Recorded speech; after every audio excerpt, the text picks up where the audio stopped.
Anderson Cooper is one of the most respected voices in television journalism. Having covered countless major stories from around the globe as a correspondent for ABC News, Anderson joined CNN in 2001 and has since become a staple in people's viewing lives. His immensely popular Anderson Cooper 360 is seen around the world, and his efforts to bring the spotlight to the poor and suffering in the world never end.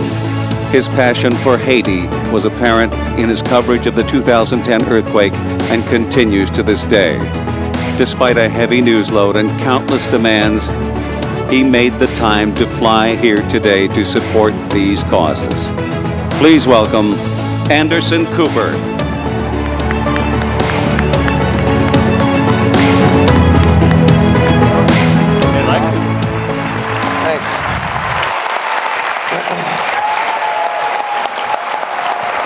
Thanks very much. What's ironic is that of all the people on the list of guests, you were the one I worried about the most not being able to get here because there's always a flood or a hurricane and you're always going to. And Anderson got here and Bob Costas and Jane Pauley ran into trouble. Go figure. It's nice to see so many, silver-haired people out there. I feel very much at home. People used to say to me that I was prematurely gray, and then I realized like a couple of years ago, no one says prematurely anymore. They just say gray? They just say gray, yeah, it's kind of depressing. Was your hair always this color? I started, when I was like 21, it started. Really? Yeah. And did that bother you when that happened?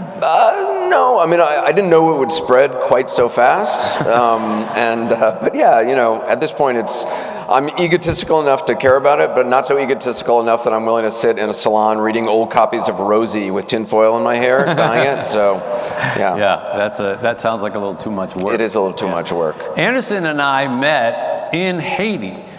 We have a mutual friend, Jean-Marc and Verena, who are here tonight, who came up from Haiti. And Jean-Marc's one of these guys that just invites you over to dinner, and you never know, like the king of Siam might be sitting next to you, and there you were, and there I was. We were in his house. I said, "Oh, hey, Anderson." Jean-Marc and Verena are this incredible couple, a couple in Haiti, and I met them I was shooting a story for 60 Minutes there, and somehow they were involved, and we became friends, and then Conan O'Brien called me up and he was like, hey, I want to, it was after the president had said stuff about Haiti, and Conan was like, I want to go down and shoot a story in Haiti.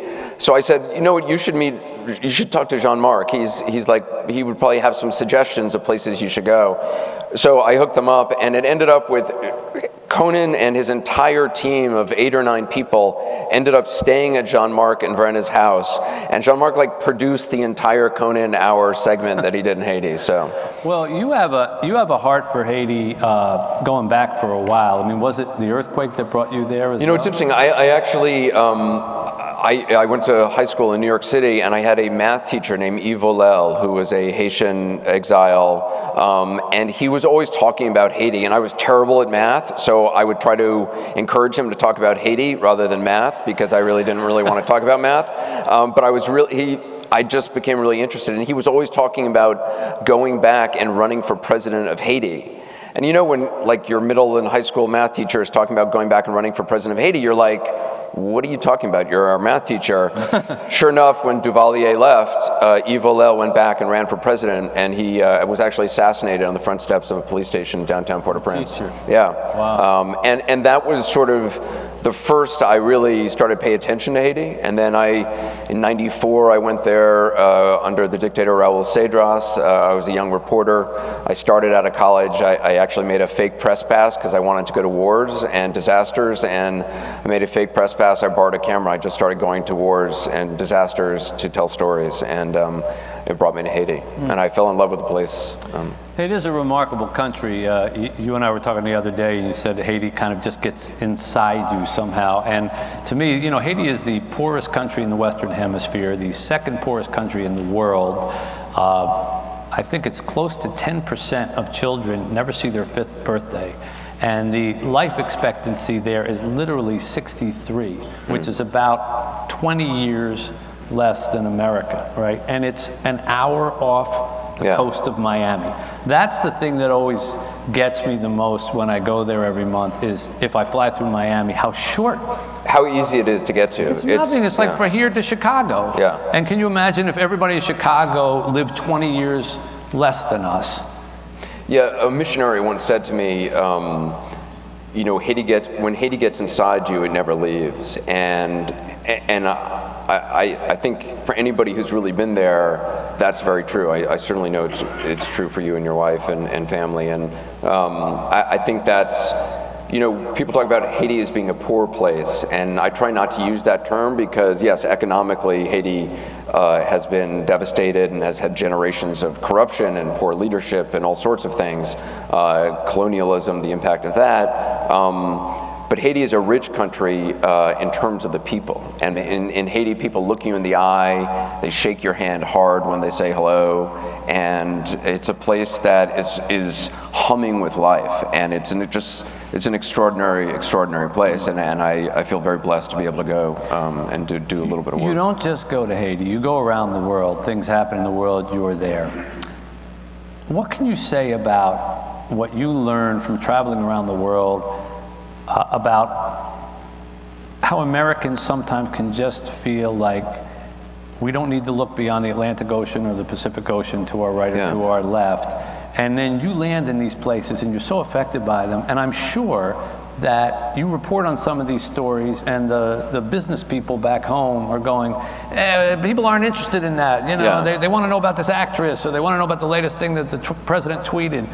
How do you kind of deal with that internally? Yeah, there's a 6 or 7 day window on stories. The Haiti earthquake was something that people viewed for 7 days, and then they started to feel like, oh, I've seen that story already, and viewership drops off. To CNN's credit, I think I was there for 40 days straight. I couldn't imagine going home.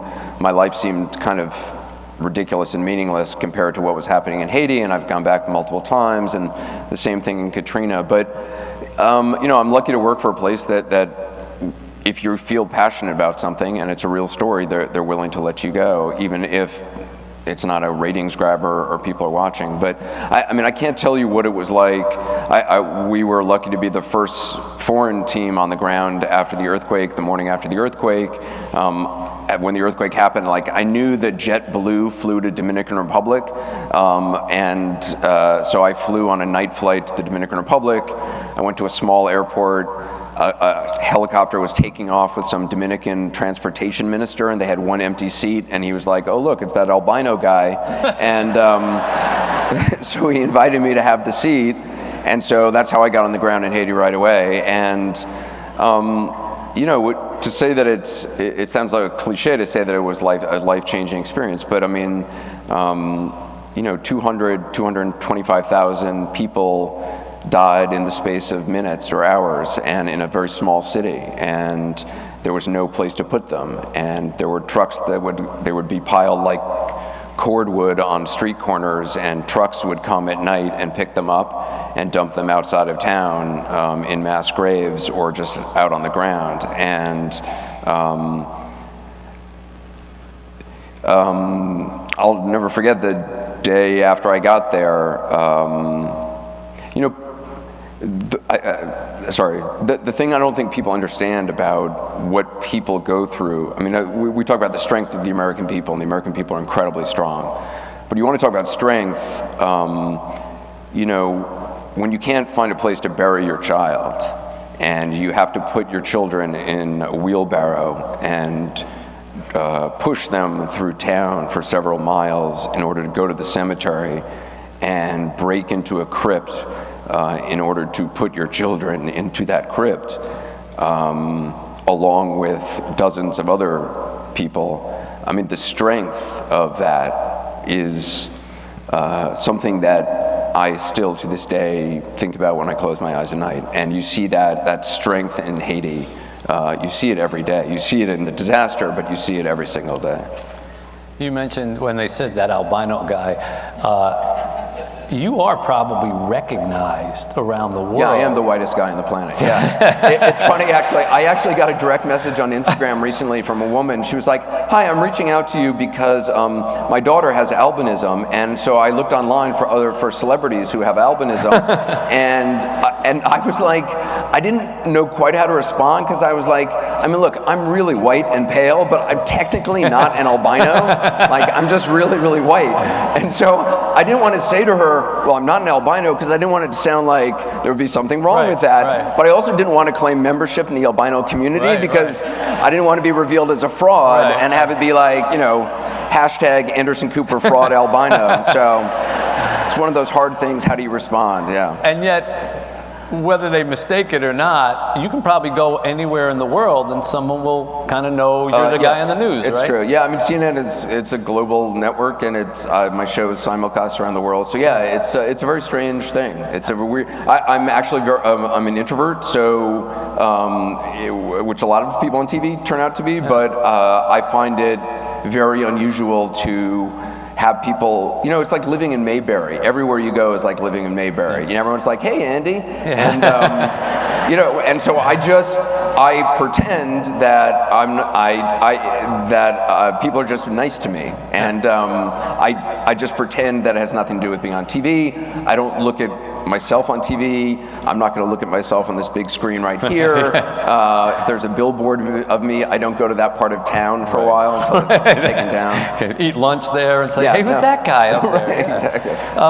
And yet, you say you're an introvert, but you were raised in a very famous family. Yeah. You know, your mother, Gloria Vanderbilt, and you were, from what I've read, you were on stages or on cameras or appearing in, I don't know, commercials or things like that when you were a child. Yes, right? I was. My dad died when I was 10, and it really changed the trajectory of my life. And after that, I sort of started feeling, it's going to sound very odd, but I felt like I was on a sinking ship, and I felt like I need to start taking care of myself. And my mom is an amazing lady.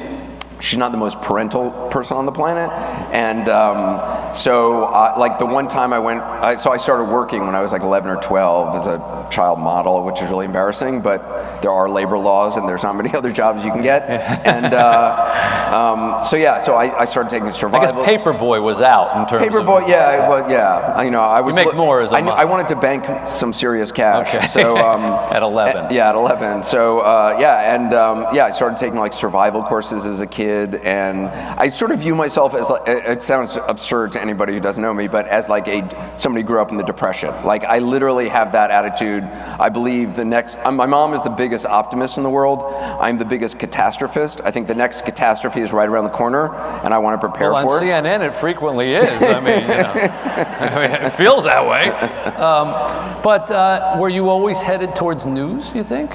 No, I really didn't know. I mean, as a kid, my dad was a writer, and my mom was obviously well known. But for me, growing up, the idea of writing a book was sort of the highest thing one could achieve. And congratulations, Mazel Tov.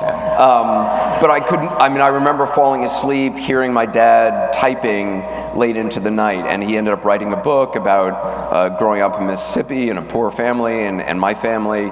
And but I didn't really know what I wanted to do. I was interested in government service. I was interested in the military. I was interested in the foreign service. I interned at the CIA when I was in college. I did a whole bunch of weird jobs, but I basically I had a formative experience right before my senior year of college. My brother Carter, who was 2 years older, died by suicide, and he killed himself in front of my mom. And that really changed the trajectory of my life, and that made me, I think for anybody who's experienced loss in this room, and particularly early loss of a parent or a sibling or a loved one, it made me, grief and loss is not something we speak about very much here in this society, and it made me want to be around other people who spoke the language of loss. And I wanted to make sense of what had happened to my brother, and make sense of what had happened to me, and make sense of my story. And the way I thought of doing that was to start going to places where life and death was very much a daily struggle, and where people were struggling with survival. And so it's literally why I started going to wars and disasters right out of college. That's so interesting, because therapy would have been like cheaper and more obvious, but and a lot less airplanes. Yeah. But often when you do suffer loss, we are almost attracted to other people's loss, and you'd think you'd run away from it. I don't want to hear any bad news. Having written Tuesdays with Maury, I remember when I first wrote that book, and everyone here knows that I was just doing sports writing and never had any intention of doing anything else. And I wrote that book to pay my old professor's medical bills. And then I was going to return to sports writing. And I remember I sent the book to Amy Tan, the author of the Joy Luck Club, who's a friend of mine. We were in a band. We were in a band together. And you've had the weirdest life. I know, it's really strange. I know. You were in a band with Amy Tan. Yeah, and Stephen King and Dave Barry and what? The Rock Bottom Remainders. You haven't heard of us? We're not platinum. We're not gold. We're not bronze. We're pewter. Okay. Yeah. But we play for fun and we play for raise money for literacy. But Amy was the only person I knew who, because Stephen's books are kind of, it wasn't that, and Dave Barry was funny. But Amy wrote these heartfelt books, so I sent her this thing called Tuesdays with Maury, and I said, "Can you tell me if this is any good? Because it's not my thing." And she wrote me back, and she called me, and she said, "Well, I'm going to tell you two things. One, this is a really good book, and I think a lot of people are going to read it. And two, you're about to become everybody's rabbi." And I never forgot that line, because that turned out to be true. And I have heard from that day forward, when it came out, most people who stop me to talk to me have a sad story to tell. Yeah. Or they talk to me, and they feel like they can say, cancer and stroke and dying and death with me because I wrote about something like that. And of course they can.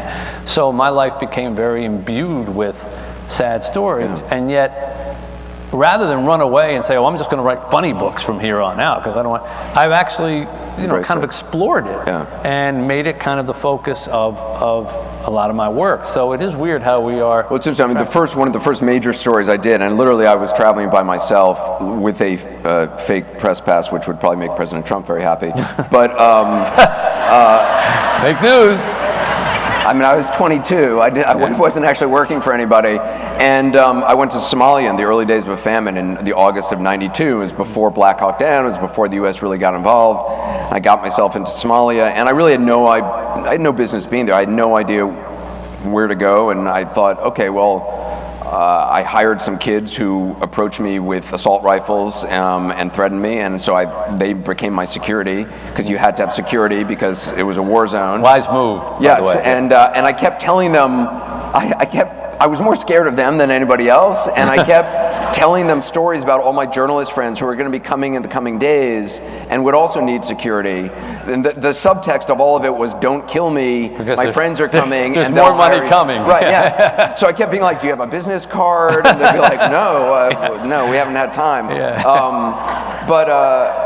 I don't even know why I brought up the story. But to go to a place and to, it was the first time I saw a child die in front of me, and it was the first time I pointed a camera at somebody and started asking them questions, and it was a very unnatural feeling. But at the same time, to me, what I learned was the horror of somebody dying in silence. In Somalia, you would go on a road and there would be people who had stopped on the side of a road and never got up, and they were dissolving into nothing. And it's the same thing I've seen in Haiti and Rwanda and the genocide and all these places. The horror, I mean, it's one thing for people to die unnecessary deaths because they don't have a 50-cent antibiotic, or to be killed in some meaningless conflict, but for nobody to remember their name, I find so haunting. Mm-hmm. And it's why, even to this day, if I cover a school shooting, I refuse to say the name of the killer, of the shooter, because I don't think history should remember the name of the killer.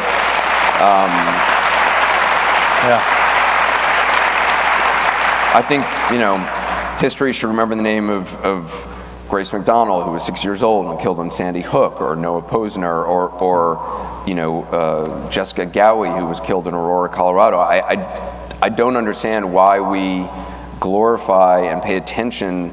Yes, we can report on why somebody did something and the story of it, but I don't think we should know their names. Are there other things, Anderson, that you put a stake in the sand and say, "I'm not doing that"? And you say to your bosses, and they've had to live with? Yeah, I mean, I don't believe in I talked to a gentleman earlier tonight who was very sweet. He came up to me and he said, look, I'm a Trump supporter and I don't agree with a lot of what you say, but I respect your right to say it, and I really respect that. I respect people who have, first of all, I don't believe in wearing a political opinion on my sleeve. I think the last thing anybody in this room needs is some overpaid, blow-dried anchor telling them what to think or who to vote for. I think you're all way smarter than most of these people on TV, and what people want are facts. And so I view my job as just trying to gather facts and present facts, and I will argue with somebody about facts, but I won't argue with somebody about their political beliefs, because I think good people have different political beliefs, and that's what makes this country great. And it's difficult sometimes, and it's uncomfortable sometimes. But facts, I do think, there are things which are true, and there are things which are not true. And so I view my job as trying to understand what is true, but also, more importantly, trying to walk in other people's shoes and trying to kind of understand where somebody else is coming from. And I learn stuff that way, and I hope other people learn stuff that way. Do you ever, can you ever turn it off? I mean, because as you said to me when I called and asked you to come months ago, you said, Anderson was great, he said, sure. He said, one sentence response, sure. And then when I gave him some details, you said to me, of course you know that with this job, I could be anywhere, I always have to say that caveat. And of course you ended up here, which we so appreciate. But I mean, are you allowed to turn it off? And how do you ever just not read a newspaper or not turn on the television? No, actually I don't. No. I mean, I probably should. I will say that I was always interested in news growing up as a kid. I watched a lot of TV. I watched everything on TV, from Chips to Walter Cronkite. I had a little more interest in Eric Estrada than Walter Cronkite, I will say, for maybe some other reasons. Pretty big gap there, by the way, those two programs. Yes, exactly. Although in his early years, Walter was never mind. But people sort of, I see a lot of stuff that's very sad, and I'm dealing with people at often the worst point of their life. I mean, to be invited into the home of somebody whose child has just been murdered, and to have that parent want to sit down with me and tell me about their daughter, their 6-year-old child who's been killed. I mean, that's an extraordinary privilege on my part, to offer that to a parent. But I don't think you should turn it off. I really don't.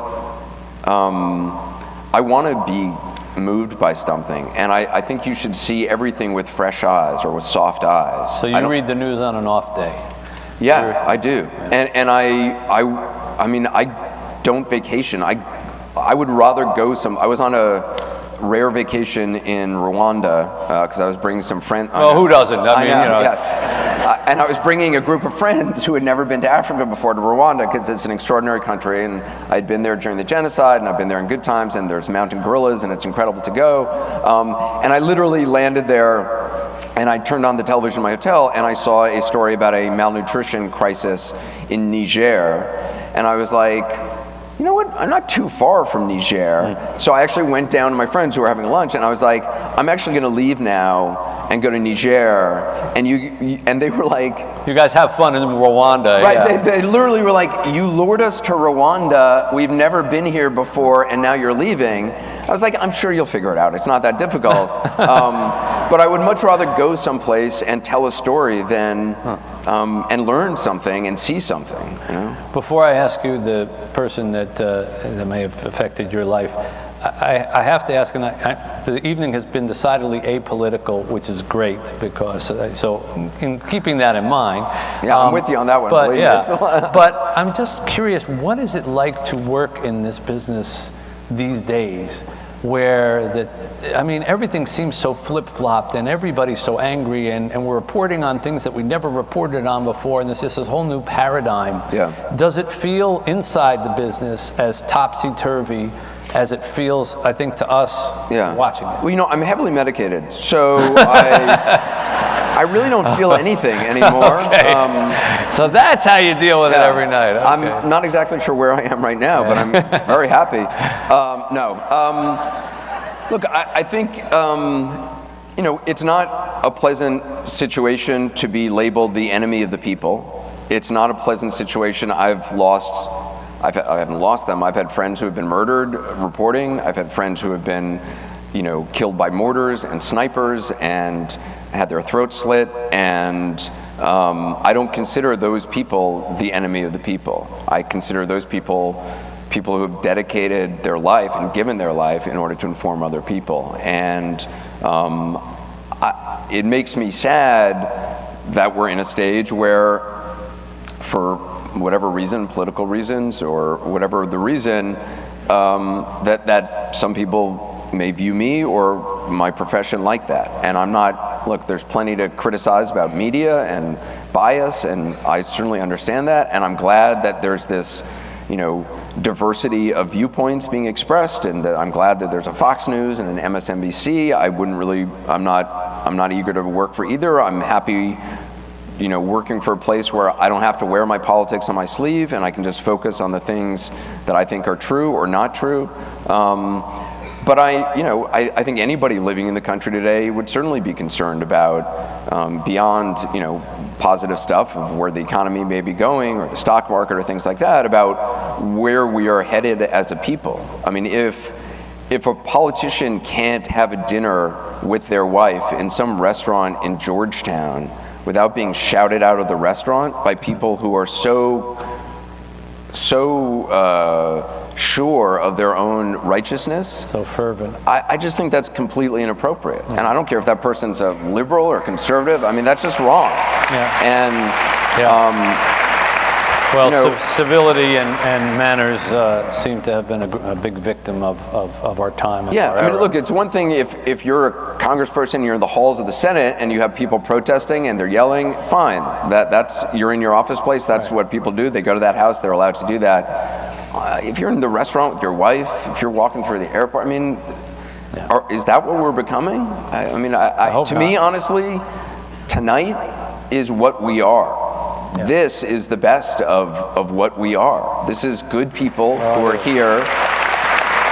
And, these things they're difficult to put together, I will confess that, and they're logistically a nightmare, and you have to live in fear of getting a phone call the night before about someone who concussed themselves or something. But this is like the 6th one of these that we've done, because I could never understand why when you put a book out, everybody has a cocktail party for you. So, it's so funny you say that. I've written 2 books, and I've never had a book party, and I do not understand the whole concept of it. Yeah, well, that's why I started doing these, because after my first book, I want to have this cocktail party. I don't drink, and I'm at a party, and everybody's toasting, and I'm thinking, this is such a way. They spent so much money. They rented this place, and, so that's why. Plus, you got to give out all those free books. I'm like, what? So I said, let's use the event to raise money for charity. And we started years and years ago, I think, with 5 people you meet in heaven. So there's some symmetry to this, and I do it because we here in Detroit give you saw that number. I'm still stunned by. I'm sorry that I was such a blubbering fool, but I couldn't sort of believe it. But I do believe it, because that's what Detroit is. And we've okay. Here's the actual. I have to get up and read this. Okay, the real number, because I think the thing went a little haywire. $68,457. That's fantastic. Yeah. So. But Detroit is like that. I just texted 50, so I don't know if it got on there or not. Okay. But. And 50. But Detroit is like that, and people give, and I feel it's our obligation, if we have any success, to share that success and to use, Maury once said to me, what do you do for your community? This was a long time ago when I didn't do a whole lot. And I said, what do you mean? He said, well, what do you do for charities and things like that? I said, I guess I write a check. And he said, anybody can write a check. You were given a voice, and you need to use that voice to do more than just aggrandize yourself. And that's what I've tried to do. And you guys have made it possible. So I'll end with the question that I've been asking everybody here. Was there one person who changed the trajectory of your life? I've been thinking about this since you talked about this days ago. And Bob Costas had such a good thing about his dad. I was going to say my dad for very different reasons, and now I sort of am hesitant to, because I'm like... Because dad's been used? Well, yeah, because dad's been used, and I was like, Costas maybe did it better, you know, friggin' Costas. For me, my dad died when I was 10 years old, and he grew up very poor in Mississippi, and obviously my mom came from this very well-known family, and people focus on that if they know anything about my background. Very few people focus on, you know, my dad or know about my dad. And to me, you know, people have said to me like, "Oh, you're Vanderbilt," and that's never had any reality for me whatsoever. I don't know. Like, someone actually earlier to me said, like, "Hey, that house Biltmore where you spent summers must have been great." And I was like, "I've never actually been there." And if I had been there, I'd be like, "Why don't I own this? Why is this open to the public?" Yeah. Like, what was this? Like, did we lose this in a card game or something? What happened? I think Bob Costas' dad bet it. Right now. And then I realized I come from a long line of layabouts on my mom's side. Like, they didn't really do much after the first one, so they basically just built houses and spent money. But my dad died when I was 10 years old, and that really changed the person I am. I think the person everybody has sort of talked about sort of a positive change. For me, I don't know that this was a positive change. I think it changed. I think I was a more interesting, outgoing, funny person. I think the person I was meant to be is very different than the person I am. And I think when you lose a parent early on, you know, when you're a 10-year-old child, it changes your life. And there's a writer named Mary Gordon whose father died when she was young, and she wrote about fatherless girls, but I think it applies to boys as well. She said, "A fatherless girl thinks all things possible and nothing is safe." And that's always rung true for me. A fatherless child, I think, thinks all things possible and nothing is safe. All things possible meaning good things can happen and terrible things can happen, and nothing ever feels safe again. And that's certainly been the case for me, and it changed. You know, I started working, I started feeling like I need to take care of myself, I need to learn how to survive. I started going to wars and disasters, and so it molded you. It changes who you are, for better or for worse. And it was interesting. I always had this fantasy as a kid that my dad had written me a letter, and that letter would someday arrive in the mail. And then I realized my dad had actually written me a letter, and he wrote me a letter in the form of a book. He wrote a book called Families 2 years before he died, and it was all about his family in Mississippi and my family. And about a year and a half ago, I got a note, an email from some public radio station that said, you know, we've restored some old radio interviews, and one of them is a radio interview that your dad did when he was promoting his book in 1976, and we put it online. And I was sitting in my office, and I went to the website, and I clicked on it, and it was the first time I heard my dad's voice since I was 10 years old. And the voice was completely different than in my memory of it. But he was speaking about me, and he was speaking about my brother, and about his hopes for the people we would become and the men we would become. And it was just this extraordinary thing. And to this day, I think about, you know, and the idea of, which is why I love so much of what you do, but the idea of going to heaven and seeing him again, it would be an incredible thing. And to find out if, you know. Well, I think it'll happen. I hope it'll happen.